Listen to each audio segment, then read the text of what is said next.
USCFootball.com, I'm Jack Smith alongside Chris Treviño for instant analysis of USC's Tuesday practice of Utah week. It's a rematch of the Pac-12 Championship this weekend. Obviously, a lot of animosity, at least between the fan bases and the programs of USC and Utah, considering Utah beat the Trojans twice last year, spoiled their chances to go to the college football playoff. What was your first takeaway from a practice for the first one that we've been available to in this rematch week? First off, obviously the weather, I have to start with that. It was a really nice day, a little warmer than expected. Mason Murphy was a little bit miffed coming out of practice that there were no clouds. He said, "Where are the clouds? I missed the clouds." So it was that kind of practice, but a full pads practice, trying to get the vibe of the players and the coaches coming out. Obviously, this is the first practice we've covered after a loss. For the most part, a couple smiles here and there, but for the most part, a lot of straight faces. Everyone seemed to be focused on this week ahead, and again, this is a massive game, as you say, with the Pac-12 Championship being a rematch. Some players talked about how there is a little extra behind this just because this game has been circled. We've heard references that this game has been circled for obviously those guys who were on the team last year. A lot of them remember how they felt when they walked off the field at Allegiant Stadium last year with Utah celebrating all around them. So there's a lot of extra motivation for this game, and obviously it comes at not a great time, but a good time in terms of getting off their feet after a loss at Notre Dame. If you can't get up for this game, the rest of the season is going to be very tough for you. This is the one, this is the get-back game, this is the revenge game, so it's coming at a good time in terms of they need some extra motivation to get up off the floor after a bad loss to Notre Dame. Yeah, and coming off of a loss to Notre Dame and entering the Utah week, which we know it's going to be a huge week, maybe the biggest week of the season so far, especially, with what a win or a potential loss mean for the Trojans. This is an exciting practice, one that we want to get to watch a lot of.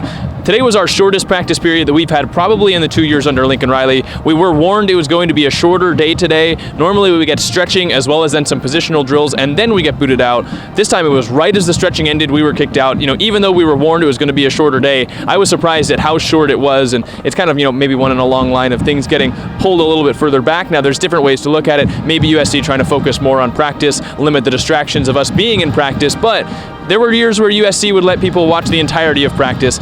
It's been kind of slimmed down to only a couple minutes at the start of practice, and today it was slimmed down even further, so we didn't get to have too many takeaways. I am interested to see if this is just a one-day thing, because they did mention today it's going to be quick. Does that carry over into tomorrow? Tomorrow is usually the individual drills that we watch. Today is special because we do get to see the defense interact with a scout offense. So I'm interested to see if it just has something to play into, Tuesdays is the juiciest things we see. We cannot report on anything that we see in the scout team portion. So I wonder if they're just saying, close it down, close up shop. So it is interesting. I do wonder if this is going to be, the new normal. We'll only get literally just the team warm-ups. That is a little disappointing, but again, it's not my program. I don't run the program. If that's how Lincoln Riley wants to do it, that's how he sees fit to do it, then that's his call. But again, shortest practice, like you said, we've ever seen, just in terms of our availability, just those warm-ups.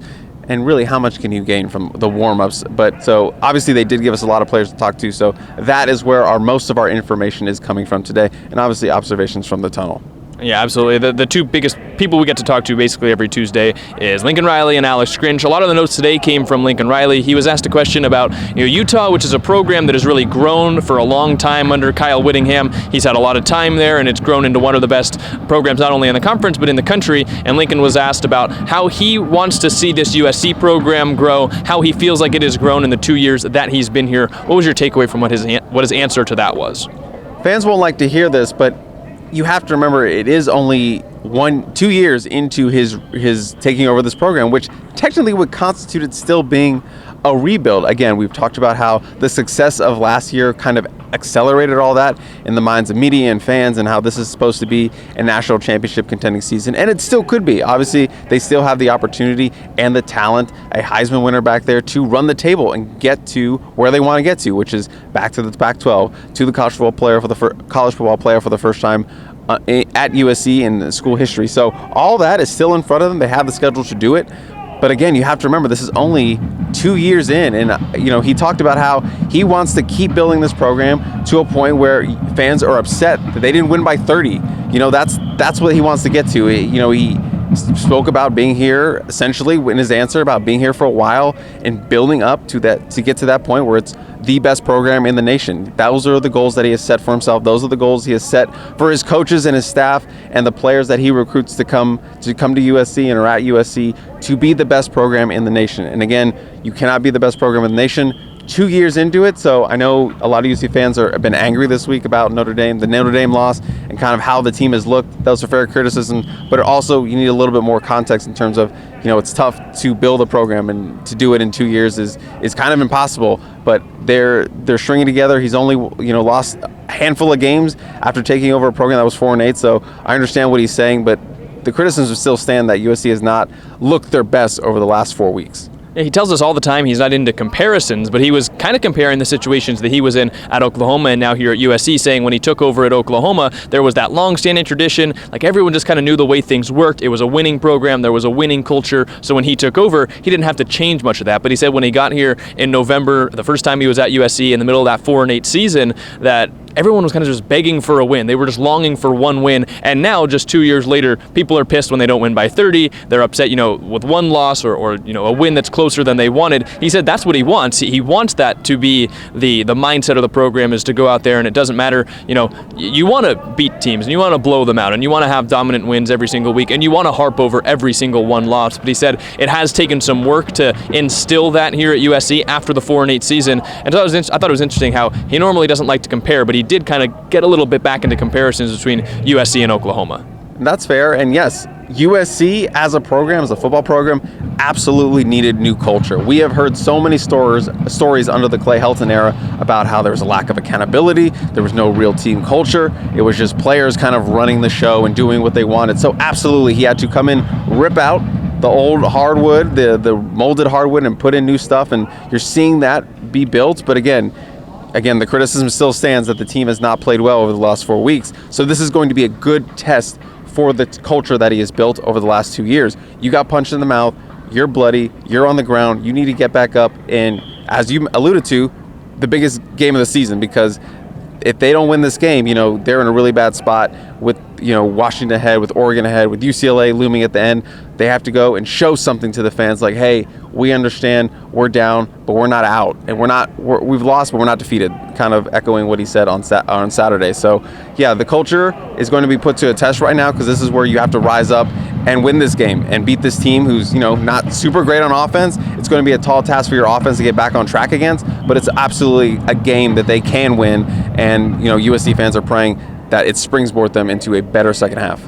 Yeah, Alex Grinch talked about the defensive performance. You can go check that interview out on YouTube, but he kind of talked about, in general, just how they need to get more stops, even if they were faced with short fields. Didn't want to use that as an excuse for the defense, but did say that he saw a lot of progress. 2 players specifically he saw progress with, and he was, happy with the performances of Zion Branch and Tackett Curtis. He talked about them a lot. What were your takeaways from what he had to say? Yeah, 2 young players that have kind of stepped up and are stepping into their role. Obviously, Tackett has been starting since the start of the season, and he's had his ups and downs. He's taken some bruises, and he's taken a lot of downs a little bit more than the highs. But on Saturday against Notre Dame, that was his best game of the season. He played borderline great, and that's kind of the talent that we've seen on the recruiting trail and what everyone kind of envisioned, and he's only going to get better. And around the 6-game mark is when you usually see, I hate to use a Clay Heltonism, but when you see the light bulb come on for a lot of these guys. It's a cliche for a reason, because it's true a lot of the time, but halfway through the season, that's kind of when you see the 2 freshmen kind of get their legs under them. Game starts to slow down. You're seeing that with Tackett Curtis. So you're hoping he can build off this game into Utah, which is, a linebacker game. That's a physical team, and this is a game tailor-made for a linebacker like him, and use that speed, and you're hoping he can build off Notre Dame and go into that one and play like his hair's on fire. And then Zion Branch, who's obviously, USC did take a hit with Max Williams getting hurt, and Zion Branch is the future of that position. He's big, he's athletic, he's fast, he can tackle in space, he can play multiple positions, and that's a guy USC fans are clamoring to get more playing time, to get in there, that athleticism and that strength. So it seems like he's emerging as well, and he could be a guy who can take hold of that position potentially down the line. Someone I predicted who's going to be starting by the end of the year. I think USC's defense has a much higher ceiling with him in there, but obviously he needs to know the defense. You can't put a guy out there who doesn't know what he's doing, but you're seeing him start to stabilize and really start to slow down for him. Yeah, we got to talk to Zion Branch today, and it was so clear how much film study he's been doing on Utah. He was asked about, being there last year but not able to play in the 2 Utah games, and asked if it meant anything extra to finally get a chance. And he said he's just excited to get a chance to play in general. Didn't want to, leap specifically on that one Utah opportunity, but it was clear when it came down to how USC defended the tight ends last year, the Wildcat formation, everything that USC could potentially see Utah throw at them this week, that he did a lot of studying. He's clearly deep in the film, and that's one of the big things that you have to do as a player that's not playing very much. If you want to be able to get out there and get an opportunity, you have to be prepared when it comes, and it certainly seemed through talking with Zion Branch that he is prepared. One of his DB mates had some interesting comments today, Nickelback Jalen Smith. Do you want to break those down? Right. I always, ask after a loss, and especially after a loss like this, the first one of the season, what did you see out of the team? How did they respond? What did you see on Sunday, when you guys are all back in the building? What have you seen in practice? And he said, I saw anger in their eyes, and that's obviously a good sign. You want them to be pissed off. A lot of USC fans are pissed off. They want that to carry over into the guys they're rooting for on the field. You want them to feel pissed off about how they performed out there in South Bend and on Saturday, and coming home, sitting in that plane ride, getting home at 4 a.m., kind of sulking in it. He said he thought he's seen a lot more energy, a lot more effort, and he said, I put it on myself as a leader too, to bring more intensity to practice, more of an edge. He kind of alluded to their not being as hyped as they were this week going to this game as they were last week, and maybe that played a role into them coming out kind of flat on Saturday and not coming out fast and starting fast, as we've seen the last couple of weeks against Arizona State, against Arizona. We all know that one. So, I thought it was interesting comments for him to say that there was anger in the eyes of his teammates, and, they're fired up for this game. Obviously the guys who played it against Utah last year, that this one has been circled. They're ready to come out and, shake this loss and move on from it. And we got a couple more interesting stories to get to before we wrap this one up. The first one comes from Mason Cobb, who unfortunately lost his grandfather recently. He talked a lot about that, basically for his entire media scrum. Can you break that down for the fans? Right, and we didn't see Mason Cobb at practice all last week, and we thought that was interesting, but now with the context of him having lost his grandfather, that makes more sense. He's probably taking away time from the team just to be with his family. And he mentioned the timeline was jumped around a lot, but it sounded like he said that his grandfather had passed away last Friday before the Arizona game. He didn't find out about his grandfather's passing, age of 91, by the way, that he didn't find out until after the Arizona game. So that would explain why he wasn't at practice. And then his grandfather's funeral is this coming Thursday, and he's going to pop out there for a quick trip.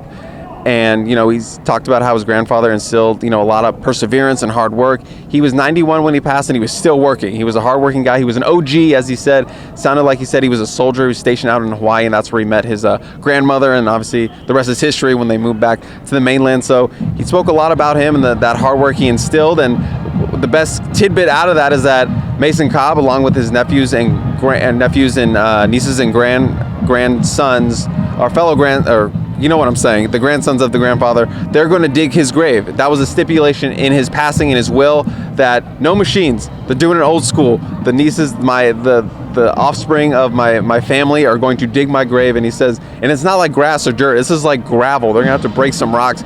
So it's going to teach him a hard lesson as they bury their grandfather. And yeah, so he had a lot of emotion, throughout this last week with, just losing his grandfather, who he sounded like he was close to, and then, processing the loss as well. He said a lot was coming down on him. So yeah, a lot of emotion going on with him, and I'm sure you'll see a lot of emotion released, after, burying his grandfather on Thursday, going on to this Utah game. So again, could see a big night for Mason Cobb, playing with, a heavy heart on his hands, or on himself. So that was kind of the most interesting thing taking away from him. Most of those questions centered around him and what his grandfather meant to him. Yeah, obviously our thoughts are with the Cobb family right now. Losing a family member is tough. Maybe we'll see him come back with a little extra grown man strength too, with digging up the boulders and the gravel and everything. But so he'll be back for the game, but he is taking a quick trip out on Thursday and Friday before the game against Utah. The other big note came from Zachariah Branch. It was our first time getting to talk to him since his injury. We asked him some specifics, and he said he had a tweak in the first quarter of the Arizona State game. He did not get any deeper than that, but obviously he did not play against Colorado, and he did not play against Arizona, but came back in a big way against Notre Dame.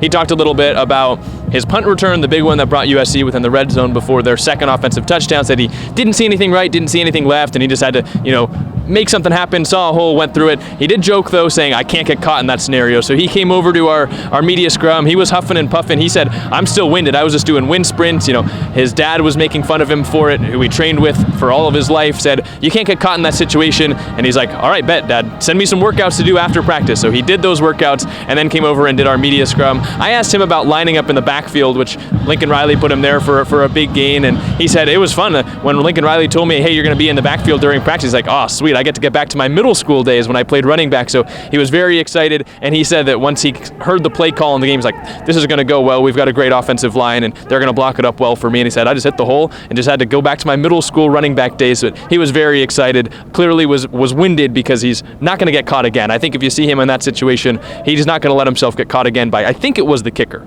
Yeah, I believe it was the kicker or the punter, if you will. And hey, that's just great coaching, because taking a great angle to meet a runner who has borderline Olympic speed, it's all about the angles, kids, when you're making those tackles. So, kudos to the punter for chasing out a guy with 10.3 speed. But yeah, when I saw him coming towards me, I could not see the punter, and I thought, he's gone. There's no way anyone's going to catch him. And then, shout out to the punter. I think it was like 39 or something for tackling, for coming in. But yeah, getting a little extra work is good. Maybe we'll see a little bit of maybe a big punt return. He's currently number 3 in the nation in punt return yardage. So the freshman making impact plays in his first game back after missing a couple games. So yeah, using him in the running back, I'm not surprised by that. That's a player that if you're Lincoln Riley, you just sit up thinking, like, how can I use Zachariah Branch? And getting him involved as a running back is another great way to utilize his speed and his skill set. I know we didn't get to see a lot of practice, and there were a lot of interviews that went on. Are there any more thoughts that you have before we wrap up instant analysis today? No, I think that's about it. Again, we only just saw the warm-ups and nothing really special there. But, I hope we can see more tomorrow. I hope this was just a one-time thing in terms of, not showing us a scout team portion. But we'll see. We'll see tomorrow when you do instant with Connor tomorrow, and we'll see if that's a thing that's going to be the deal moving forward. But, yeah, I have nothing else to add. Yeah, well, the shortness of practice was made up for by the amount of interviews we have, and we didn't even get to talk about half of them. Taka Curtis, Bear Alexander, Kalen Bullock, those are all up here on YouTube, as well as Lincoln Riley and Alan Screen. So make sure you're checking those out here on Inside Troy. Hit the like button, the subscribe button, the notification bell, and make sure you're checking out the website, uscfootball.com, for all the articles and the content, including Chris's great ghost notes that went up earlier today. But anyways, that's all we've got for you for Instant Analysis. For Chris Treviño, I'm Jack Smith. Check out uscfootball.com for more.